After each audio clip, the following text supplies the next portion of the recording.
رسید مژده که ایام غم نخواهد ماند. رسید مژده که ایام غم نخواهد ماند. چنان نماند و چنین نیز هم نخواهد ماند.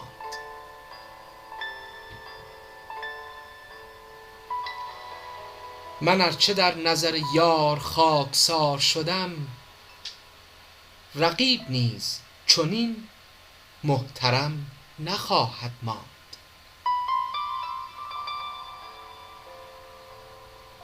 چو پرده دار به شمشیر میزند همه را،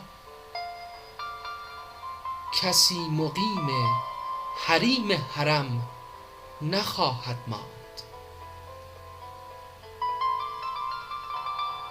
چه جای شکر و شکایت ز نقش نیک و بد است، چو بر صحیفه هستی رقم نخواهد ماند.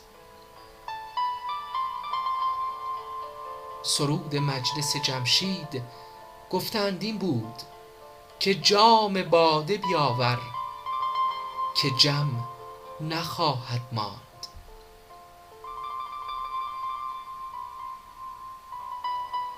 غنیمتی شمر ای شمع وصل پروانه، که این معامله تا صبحدم نخواهد ماند.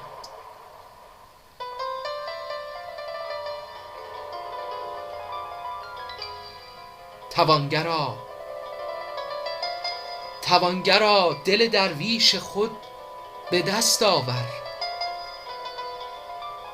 که مخزن زر و گنج درم نخواهد ماند.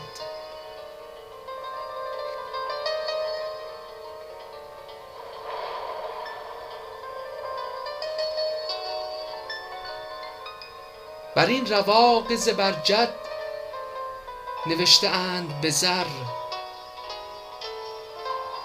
که جز نکویی اهل کرم نخواهد ماند.